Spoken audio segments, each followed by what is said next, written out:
আসসালামু আলাইকুম রহমতুল্লাহ। প্রিয় শিক্ষার্থীরা, আশা করছি তোমরা সবাই ভালো আছো। আছি আলহামদুলিল্লাহ, আমিও ভালো আছি। বেশ কিছুদিন পরে সাক্ষাৎ হচ্ছে তোমাদের সাথে, কারণ গত সপ্তাহে মনে আছে তো বিজয় দিবসের ছুটি ছিল 16ই ডিসেম্বর, আমার ক্লাসের দিনটা। সেজন্য গত সপ্তাহে তোমাদের সাথে সাক্ষাৎ হয়নি। আমরা সবাই বিজয় উৎসব পালন করেছি। তো যাই হোক, আজকে তোমাদের জিন তত্ত্ব ও বিবর্তন চ্যাপ্টারের, যেটা আমরা বিগত দুটো ক্লাসের আগে নিয়েছি এই চ্যাপ্টার থেকে, হ্যাঁ আজকেও আমরা সেই চ্যাপ্টারের ক্লাসেই আছি। তো প্রথমত তোমাদেরকে স্বাগত জানাচ্ছি। আমি মোহাম্মদ মাহমুদুর রহমান মিজান, সহকারী অধ্যাপক উদ্ভিদ বিজ্ঞান, জয়পুরহাট সরকারি মহিলা কলেজ, জয়পুরহাট। প্রিয় শিক্ষার্থীরা, আমরা দ্বিতীয় পত্রের 11 নম্বর অধ্যায়ের জিন তত্ত্ব ও বিবর্তন পড়ছিলাম। আজকে আমরা যে বিষয়টি নিয়ে আলোচনা করব সেটি হচ্ছে জিন তত্ত্ব ও বিবর্তনের 3 নাম্বার শিরোনামে। 3 নাম্বার শিরোনামে মূলত এখানে আমাদের আজকের আলোচনার বিষয় থাকবে মেন্ডেলের দ্বিতীয় সূত্রের কিছু ব্যতিক্রম। মেন্ডেলের দ্বিতীয় সূত্রের ব্যতিক্রমের মধ্যে দুটো অনুপাত নিয়ে আমরা আজকে কথা বলবো। একটি হচ্ছে পরিপূরক জিনের অনুপাত এবং অপরটি অ্যাপিস্টেসিস। তো চলো আমরা যাই। হ্যাঁ, তার আগে একটু বলে রাখি, তোমরা অনেকেই জানো আমার YouTube channel Mizan sir biology JGMC তোমরা অনেকেই সাবস্ক্রাইব করে রেখেছো। আর যদি কেউ করে না থাকো, অবশ্যই সাবস্ক্রাইব করে বেল বাটন বাজিয়ে রাখবে, তাহলে তুমি আমার অনলাইন ক্লাসের নিয়মিত আপডেটগুলো কিন্তু পেয়ে যাবে। তো ঠিক আছে প্রিয় শিক্ষার্থীরা, চলো যাওয়া যাক মেন্ডেলের দ্বিতীয় সূত্রের ব্যতিক্রম। আজকে আমরা আলোচনা করব পরিপূরক জিন এবং অ্যাপিস্টেসিস নিয়ে।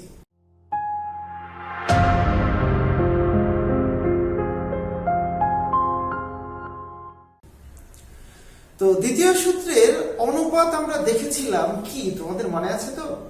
হ্যাঁ, 9:3:3:1। ইয়েস। তো এই অনুপাতটা বিভিন্ন কারণে পরিবর্তিত হয়ে কিছু ভিন্ন ভিন্ন অনুপাত দেখা যেতে পারে। যেমন পরিপূরক জিন। পরিপূরক জিনটা কি, আমি যদি একটু তোমাদেরকে বিষয়টা নিয়ে সংজ্ঞায়িত করি। যখন কোনো বৈশিষ্ট্য প্রকাশের জন্য দুটো জিনের একসাথে পরিপূরক উপস্থিতি খুব প্রয়োজন পড়ে, তখন সেটাকে বলি আমরা পরিপূরক জিন। কথা বোঝাতে পারলাম? কোনো বৈশিষ্ট্য প্রকাশের জন্য দুটো জিন যদি সমভাবে দায়ী হয়, তখন সেটি পরিপূরক জিন। অর্থাৎ এই দুটি বৈশিষ্ট্য প্রকাশের জন্য ওই দুটো জিন একই সাথে লাগবে, আর যদি ওই দুটো জিন একসাথে না থাকে তাহলে ভিন্নতর একটি বৈশিষ্ট্য প্রকাশিত হবে। বুঝাতে পারলাম? আচ্ছা, আমরা ক্রসটা দেখি, তাহলে মনে হয় তোমাদের কাছে বিষয়টা আরো ক্লিয়ার হবে। এই যে এখানে দেখো, একটা সাদা ফলযুক্ত মিষ্টি মটর, এই যে দেখো, এই যে সাদা ফুলযুক্ত মটরশুঁটি, হ্যাঁ এটিও সাদা ফুলযুক্ত মটরশুঁটি। এই যে দেখো, এটিও সাদা ফুলযুক্ত মটরশুঁটি। এই দুটো মটরশুঁটি উদ্ভিদের মধ্যে যদি আমরা ক্রস করি, এদের মধ্যে ক্রসে দেখা যায় যে F1 এ কি দাঁড়াচ্ছে, এই ধরনের জেনোটাইপধারী যদি হয়, অর্থাৎ একটা প্রকট A এর হোমোজাইগাস অবস্থান, তার সাথে প্রচ্ছন্ন B এর হোমোজাইগাস অবস্থান, ঠিক অপরটি বিপরীত লিঙ্গ যেটির সাথে আমরা ক্রস ঘটাচ্ছি, সেখানে দেখো এখানে দুটোই প্রচ্ছন্ন A জিন এবং দুটোই প্রকট B জিন। এই প্রকট A জিন এবং প্রকট B জিন, এরা দুটো জিন পরস্পরের পরিপূরক। এই দুটো পরিপূরক হওয়ার কারণে কি হয় জানো? এই প্রকট A আর প্রকট B যদি একসাথে কখনো কোনো গ্যামেট মিলিত হয়, অর্থাৎ কোনো জাইগোট তৈরি করে দুটো গ্যামেটের মিলনে, তখন দেখা যায় যে এরা পরিপূরক ভাবে, অর্থাৎ দুটো প্রকট জিন A জিন এবং B জিন একসাথে থাকার কারণে এটা বেগুনি ফুল বিশিষ্ট মটরশুঁটি উদ্ভিদ উৎপাদন করছে। কথাটা ক্লিয়ার কিনা? হ্যাঁ, আমি আরেকবার দেখাই। দেখো, এই যে এখানে তোমাদের দেখাই, একটু মাউস পয়েন্টারটা ঠিক মতো কাজ করছে না। আচ্ছা, আমি টেবিলের উপরে গাড়ি দিয়ে দেখাই। এই যে এখানে A জিনটা আছে না, এই A জিন হচ্ছে প্রকট, আবার এখানে B জিন, এটা প্রকট। এই দুটো প্রকট জিন যখন, দেখো এখানে একটা প্রকট A আছে, আবার একটা প্রকট B আছে, আর একটা প্রকট A B ও যদি থাকে, তাও কিন্তু এরা ওই রঙিন বৈশিষ্ট্য প্রকাশ করবে। কিন্তু যদি প্রকট এ এবং প্রকট বি জিন কমপক্ষে একটা করে না থাকে তাহলে তারা এই রঙিন বৈশিষ্ট্য প্রকাশ করবে না। তো এইরকম ঘটনা যদি ঘটে তাহলে F1 এ আমরা সবগুলো বেগুনি অর্থাৎ রঙিন ফুল বিশিষ্ট মটরশুঁটি উদ্ভিদ পাবো। F2 তে গিয়ে কি হবে দেখো, এই যে F2 তে অর্থাৎ এইরকম হেটেরোজাইগাস যে মানে F1 বংশধর পেলাম আমরা, এরকম দুটো হেটেরোজাইগাস F1 বংশধরের মধ্যে যদি সংকরায়ন ঘটানো হয়, যদি ক্রস করা হয়, তাহলে এদের যে গ্যামেট বা জননকোষ উৎপাদিত হবে সেটা কিরকম দেখো, আমরা যদি চেকার বোর্ড দিয়ে দেখি, হ্যাঁ একটা প্রকট এর সাথে আমি একটু হাইলাইটারটা নিই তাহলে তোমাদের দেখাতে সুবিধা হবে। যেমন এটা একটা প্রকট এর সাথে প্রকট বি এর গ্যামেট, এখানে দেখো প্রকট এর সাথে প্রচ্ছন্ন বি এর গ্যামেট, এখানে প্রচ্ছন্ন এর সাথে প্রকট বি এর গ্যামেট, ওই যে দ্বিতীয় সূত্রের যেমনটি দেখেছিলাম, হ্যাঁ সেরকম। এটা দেখো একটি প্রচ্ছন্ন এর সাথে প্রচ্ছন্ন বি এর গ্যামেট। ঠিক এইভাবে ফিমেল গ্যামেট গুলো যদি দেখি, একটা প্রকট এর সাথে প্রকট বি এর গ্যামেট, প্রকট এর সাথে প্রচ্ছন্ন বি এর গ্যামেট, প্রচ্ছন্ন এর সাথে প্রকট বি এর গ্যামেট এবং প্রচ্ছন্ন এ এবং বি এর গ্যামেট। দেখছো, এরা যখন পরস্পর মিলিত হবে, তুমি একটা জিনিস মনোযোগ দিয়ে লক্ষ্য করো, যেখানে যেখানে কমপক্ষে একটা করে প্রকট এ আর কমপক্ষে একটি করে প্রকট বি আছে, সেখানে সেখানেই বেগুনি হবে। মজার বিষয় না? হ্যাঁ, এই যে দেখো এখানে একটা প্রকটে আছে, দুটোই প্রকটে আছে, কিন্তু কমপক্ষে একটা তো আছে, হ্যাঁ, তাহলে এটা বেগুনি ফুল হলো। আর বি তো আছে একটা, কমপক্ষে একটা, ঠিক এখানেও কমপক্ষে একটা প্রকট এ এবং প্রকট বি আছে। কিন্তু তুমি যদি লক্ষ্য করো এই জায়গাটা, এখানে কি দেখা যায়, এখানে কি কোনো প্রকট এ আছে? নাই। তাহলে ওই জায়গায় প্রকট এ না থাকার কারণে এটা কিন্তু রঙিন হচ্ছে না বা বেগুনি হচ্ছে না, সেটি কিন্তু সাদা ফুলযুক্ত মিষ্টি মটর তৈরি করছে। বুঝো কথাটা? হ্যাঁ, ঠিক এখানেও তাই, এখানেও তাই। আবার এই ক্ষেত্রটা তুমি যদি লক্ষ্য করো, এখানে কিন্তু প্রকট এ আছে কিন্তু প্রকট বি নাই, তাহলে কি রঙিন হবে, বেগুনি হবে? হবে না। কারণ ওই যে এ জিন আর বি জিন এরা একে অপরের পরিপূরক। আমি অনেক সময় মজা করে বলে থাকি, মনে করো এ জিন হচ্ছে বুড়া আর বি জিন হচ্ছে বুড়ি, তো বুড়া আর বুড়ি যখন একসাথে থাকে তখন এদের জীবনটা রঙিন হয়ে যায়, মানে এর বেগুনি ফুল হয়ে যায়। বিষয়টা মানে এভাবে যদি বোঝানোর চেষ্টা করি আর কি তোমাকে, তাহলে আবার পরীক্ষার খাতায় এরকম লিখে দিও না। হ্যাঁ, তো এরকম দুটো প্রকট জিন যদি একসাথে পরিপূরক অবস্থায় থাকে তখন কিন্তু এর রঙিন বৈশিষ্ট্য সে প্রকাশ করে। আর যদি আলাদা আলাদা থাকে, প্রকট এ আছে কিন্তু প্রকট বি নাই, তাহলে সাদামাটা জীবন, মানে বুড়া আছে কিন্তু বুড়ি নেই, আবার বুড়ি আছে কিন্তু বুড়া নেই, তাহলে তার জীবন সাদামাটা। এইভাবে যদি আমরা বিষয়টাকে সহজ করে বুঝতে চাই, অর্থাৎ প্রকট এ এবং প্রকট বি জিন, তুমি অন্য জিন দিয়েও এটাকে আইডেন্টিফাই করতে পারো, বা কোনো কোনো বইতে হয়তো ভিন্ন জিন ধরেও এটাকে বলা আছে, কিন্তু আমাদের অধিকাংশ বইতে এ বি জিন দিয়ে বলা আছে, তাই আমি সেটি বলছি। তাহলে এই প্রকট এ আর প্রকট বি জিন যখন একসাথে থাকবে তখন কেবলমাত্র বেগুনি হবে। এবং আমরা এটা যদি চেকার বোর্ড অ্যানালাইসিস করি, তুমি গণনা করে দেখবে যে 9টা ক্ষেত্রে তুমি পাচ্ছ বেগুনি ফুল বিশিষ্ট উদ্ভিদ, আর 7টা ক্ষেত্রে পাচ্ছ সাদা ফুল বিশিষ্ট উদ্ভিদ। কথা ক্লিয়ার? হ্যাঁ, এবারে আসছি আমরা অ্যাপিস্টাসিসের কথা। অ্যাপিস্টাসিস কাকে বলবো আমরা? যখন পরস্পরের অ্যালিল নয়, আমি যদি তোমাদের আগের থেকে বা যে কোনো একটা ক্রোমোজোমাল থেকে একটা উদাহরণ দিই, মনে করো এ জিন, মানে ক্যাপিটাল এ জিন স্মল এ এর উপর প্রকট, আবার ক্যাপিটাল বি জিন স্মল বি জিনের উপর প্রকট। এটা তো স্বাভাবিক ঘটনা, এটা একটা উপর প্রকট। কিন্তু একটা প্রকট এ জিন আর একটা লোকাসের জিন, মনে করো বি জিন, সেটা ভিন্ন লোকাসের জিন, সেই লোকাসের জিনের বৈশিষ্ট্য প্রকাশে যদি বাধা দেয়, বুঝতে পারছো? হ্যাঁ, যে জিনটি বাধা প্রদান করে সেটাকে বলি আমরা অ্যাপিস্টাটিক জিন, অর্থাৎ অ্যালিল নয়, ভিন্ন লোকাসের জিন। লোকাস মানে তো বোঝো জিন যেখানে অবস্থান করে ক্রোমোজোমে। হ্যাঁ, ভিন্ন লোকাসের জিন অর্থাৎ অ্যালিল নয় এমন জিন যদি আরেকটি লোকাসের জিনের বৈশিষ্ট্য প্রকাশে বাধা প্রদান করে, তাহলে যে জিনটি বাধা প্রদান করে তাকে বলি আমরা এপিস্ট্যাটিক জিন। আর যে জিনটি বাধাপ্রাপ্ত হচ্ছে সেটিকে বলা হয় হাইপোস্ট্যাটিক জিন।